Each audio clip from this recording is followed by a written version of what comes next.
नमस्कार। आज हम 5 फरवरी 2026 की कुछ सबसे महत्वपूर्ण खबरों को सिर्फ जानेंगे नहीं, बल्कि उनके पीछे की कहानी और उनके असल मायने भी समझेंगे। तो आज की सबसे बड़ी सुर्खियां क्या हैं? ऐसा लग रहा है कि पीएम सेतु योजना के लिए वर्ल्ड बैंक से एक बड़ा लोन मिला है। हाँ। और मणिपुर में 1 साल से लगा राष्ट्रपति शासन भी हटा लिया गया है। जी हाँ, और ये दोनों ही बहुत बड़ी खबरें हैं। अंतर्राष्ट्रीय स्तर पर देखें तो हेवन 1 नाम के पहले प्राइवेट स्पेस स्टेशन की घोषणा हुई है, जो अंतरिक्ष के भविष्य के लिए एक बड़ा कदम हो सकता है।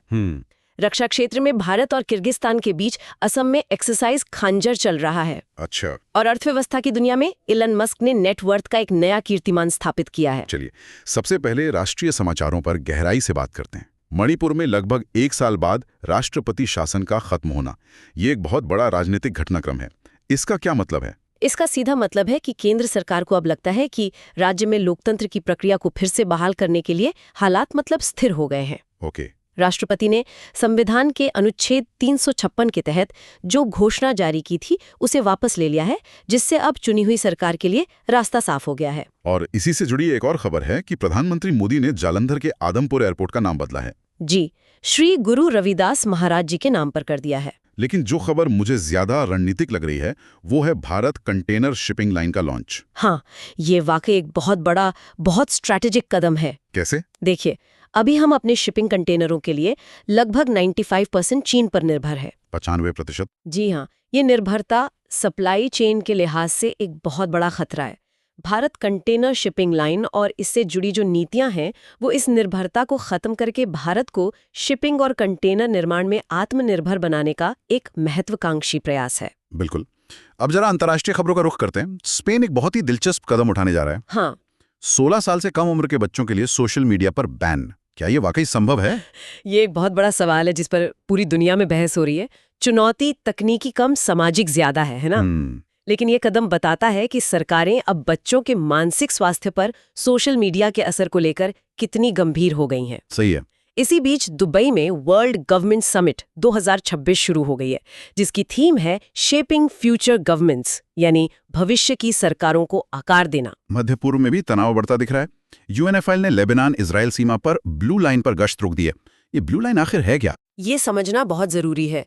देखिए, ब्लू लाइन कोई आधिकारिक अंतर्राष्ट्रीय सीमा नहीं है। अच्छा। जी, ये एक विड्रॉल लाइन है जिसे 2000 में संयुक्त राष्ट्र ने तब खींचा था जब इजरायली सेना दक्षिण लेबनान से पीछे हटी थी। ओके। तो इस लाइन पर यूनिफिल की शांति सेना की गश्त का रुकना ये दिखाता है कि जमीनी हालात कितने ज्यादा तनावपूर्ण और नाजुक हैं। इन गंभीर खबरों के बीच कला के क्षेत्र से एक अच्छी खबर है कि भारत ने 7 साल बाद वेनिस बिएनाले में वापसी की है। हाँ, ये बहुत अच्छी खबर है। और जैसा हमने शुरू में बताया, इलॉन मस्क $800 बिलियन की नेटवर्थ वाले पहले इंसान बन गए हैं। ये आंकड़ा तो अविश्वसनीय लगता है। बिल्कुल। ये आंकड़ा उनकी कंपनियों, खासकर स्पेसएक्स और XAI के बढ़ते मूल्यांकन की वजह से है। ये दिखाता है कि बाजार भविष्य की तकनीकों जैसे स्पेस एक्सप्लोरेशन और आर्टिफिशियल इंटेलिजेंस पर कितना बड़ा दांव लगा रहा है। चलिए, अब सरकारी योजनाओं और नीतियों पर आते हैं। पीएम सेतु स्कीम, इसको वर्ल्ड बैंक से $830 मिलियन का बड़ा लोन मिला है। ये पैसा कहाँ इस्तेमाल होगा? ये लोन भारत के इंडस्ट्रियल ट्रेनिंग इंस्टीट्यूट्स यानी ITIs को पूरी तरह से बदलने के लिए है। अच्छा। इसका लक्ष्य एक हब एंड स्पोक मॉडल के जरिए 1000 ITIs को अपग्रेड करना है। Hub and spoke model? हाँ, मतलब हब एक आधुनिक इंडस्ट्री से जुड़ा हुआ ITI होगा जो अपने आसपास के दूसरे ITIs यानी स्पोक्स के लिए मेंटर का काम करेगा। समझ गया। तो ये डिग्री है पर नौकरी नहीं वाली समस्या का सीधा समाधान हो सकता है। बिल्कुल, ये कौशल विकास की दिशा में एक बहुत बड़ा कदम है। एक और योजना, नमास्ते स्कीम, ने कचरा बीनने वालों पर एक डेटा जारी किया है जो काफी चौंकाने वाला है। हाँ, इस डेटा के मुताबिक 84.5% कचरा बीनने वाले SC, ST या OBC वर्ग से हैं। ये आंकड़े हमें इस समुदाय के सामाजिक आर्थिक पिछड़ेपन की गहराई दिखाते हैं। इस तरह की लक्षित योजनाओं की जरूरत है। और इसी आत्मनिर्भरता की भावना को आगे बढ़ाते हुए सरकार ने एक नई कंटेनर मैन्युफैक्चरिंग असिस्टेंस स्कीम की भी घोषणा की है, जो भारत कंटेनर शिपिंग लाइन के लक्ष्य को पूरा करने में मदद करेगी। एग्जैक्टली। अब राजनीति और शासन की बात करते हैं। जैसा हमने पहले जिक्र किया, मणिपुर में राष्ट्रपति शासन हटने के तुरंत बाद युमनाम खेमचंद सिंह ने नए मुख्यमंत्री के रूप में शपथ ली है। हाँ, ये एक सोची समझी राजनीतिक प्रक्रिया का हिस्सा है। राष्ट्रपति शासन हटना स्थिरता का संकेत है और नए मुख्यमंत्री की नियुक्ति उस दिशा में पहला कदम है। खेमचंद सिंह बीजेपी विधायक दल का नेतृत्व करते हैं और उनके साथ 2 उप मुख्यमंत्रियों ने भी शपथ ली है। जी, जो एक स्थिर और समावेशी सरकार देने की कोशिश को दिखाता है। शासन के स्तर पर एक और बड़ा बदलाव हुआ है। गृह मंत्रालय ने आईपीएस अधिकारियों के डेप्यूटेशन के लिए नए नियम जारी किए।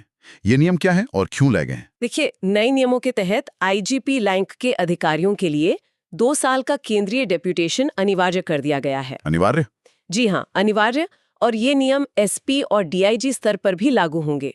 इसका मुख्य उद्देश्य ये सुनिश्चित करना है कि केंद्रीय सुरक्षा बलों और एजेंसियों को वरिष्ठ अधिकारियों की कमी ना हो। मतलब जिन्हें राज्यों में काम करने का अनुभव हो। बिल्कुल। इससे केंद्र और राज्यों के बीच बेहतर समन्वय स्थापित करने में भी मदद मिलेगी। अब अर्थव्यवस्था और बैंकिंग की ओर बढ़ते हैं।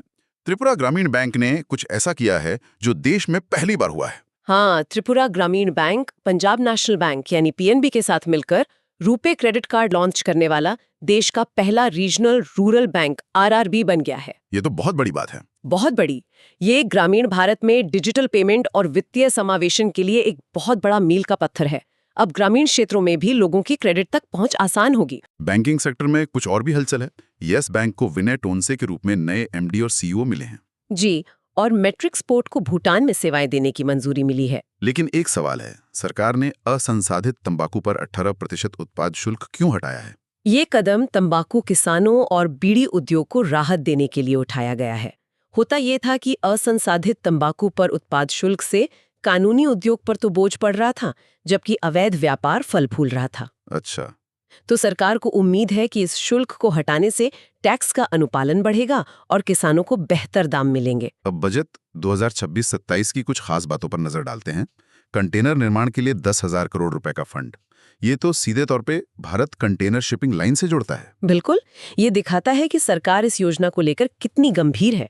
इसके अलावा पर्यटन को बढ़ावा देने के लिए माउंटेन ट्रेल्स के विकास की घोषणा हुई है, जिसमें टर्टल ट्रेल्स और बर्ड वॉचिंग ट्रेल्स जैसी नई चीजें शामिल हैं। हाँ, ये इको टूरिज्म को बढ़ावा देगा।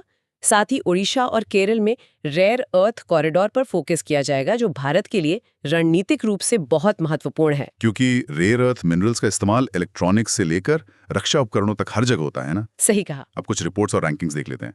हमने एलॉन मस्क की नेटवर्थ की बात की, जो $552 बिलियन तक पहुंच गए, और एशिया पावर इंडेक्स में भारत को 3रा स्थान मिला है।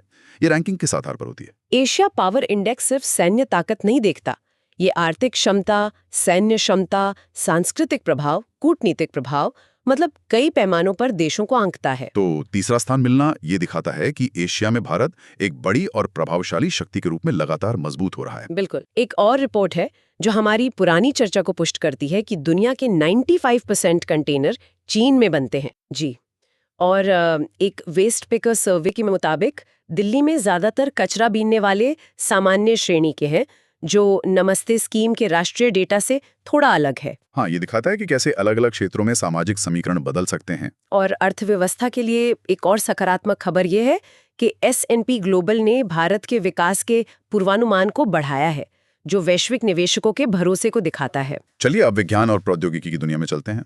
हेवन 1 दुनिया का पहला निजी स्पेस स्टेशन होगा। ये तो बहुत बड़ी बात है। ये अंतरिक्ष अन्वेषण के एक नए युग की शुरुआत है।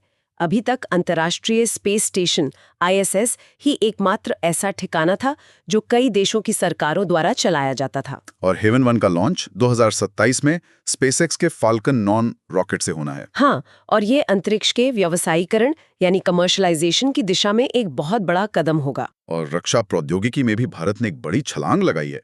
DRDO ने सॉलिड फ्यूल डक्टेड रैमजेट यानी SFDR का सफल परीक्षण किया है। इसे आसान भाषा में समझाएंगी? जरूर। इसे ऐसे समझिए, ज्यादातर मिसाइलों को ईंधन के साथ साथ ऑक्सीजन भी अपने साथ लेकर उड़ना पड़ता है, जिससे वो भारी हो जाती हैं। बिल्कुल, भारी हो जाती हैं और उनकी रेंज कम हो जाती है। लेकिन रैमजेट टेक्निक एक जेट इंजन की तरह काम करती है, जो सीधे वायुमंडल से ऑक्सीजन ले लेती है। अच्छा, तो SFDR तकनीक का मतलब है कि हमारी मिसाइलें अब और ज्यादा हल्की, तेज और लंबी दूरी तक मार कर सकेंगी। ये हमारी रक्षा क्षमताओं के लिए गेम चेंजर है। वाकई रक्षा और सुरक्षा के क्षेत्र से एक और खबर है। भारत और किर्गिस्तान के बीच एक्सरसाइज खांजर का 13वां संस्करण शुरू हो गया है। हाँ, ये अभ्यास इस बार असम के मासिमपुर में हो रहा है। ये 14 दिनों का संयुक्त सैन्य अभ्यास है, जिसका मुख्य फोकस पहाड़ी इलाकों में आतंकवादी विरोधी अभियानों पर होता है। इससे दोनों देशों की सेनाओं के बीच तालमेल बेहतर होता है। जी, इसी तरह भारतीय सेना ने भारत रणभूमि दर्शन नाम की एक अनोखी यात्रा को हरी झंडी दिखाई है। जो द्वारका से कश्मीर तक हाँ 3400 किलोमीटर की दूरी तय करेगी। हाँ अब पर्यावरण और भूगोल से जुड़ी कुछ खबरों पर नजर डालते हैं। पारादीप पोर्ट ने स्वच्छता पखवाड़ा पुरस्कार 2025 जीता है, जो एक बड़ी उपलब्धि है। बिल्कुल। और अरुणाचल प्रदेश से एक अच्छी खबर है, जहां ईस्ट कामेंग जिले में स्ट्रॉबिलैंथस राइटिया नाम के एक नए फूल की प्रजाति खोजी गई है। इस वंश के फूल कई सालों में एक बार खिलते हैं ना। हाँ बिल्कुल।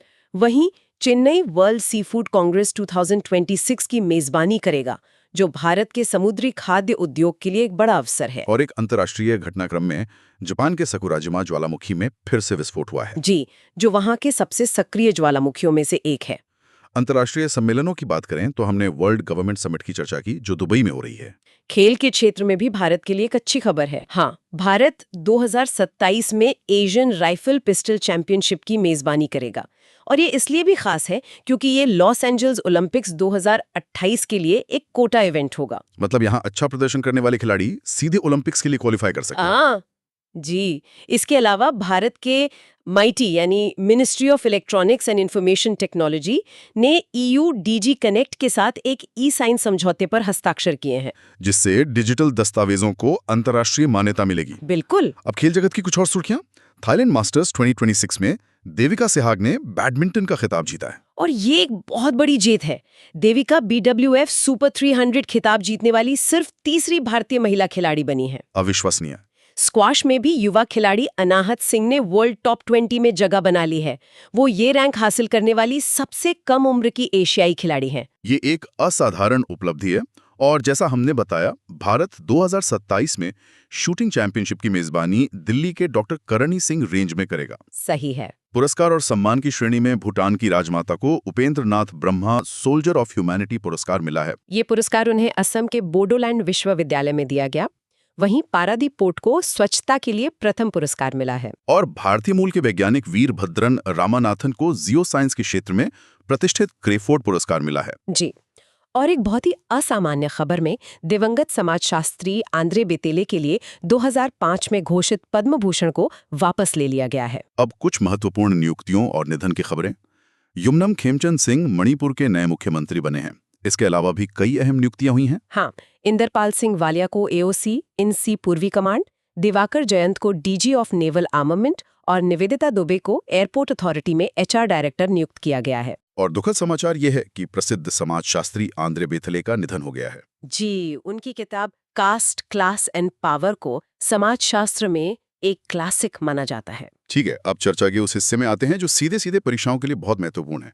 कुछ खास दिन और उनकी थीम। 4 फरवरी को विश्व कैंसर दिवस 2026 मनाया गया, जिसकी 2025 से 2027 तक के लिए थीम है यूनाइटेड बाय यूनिक।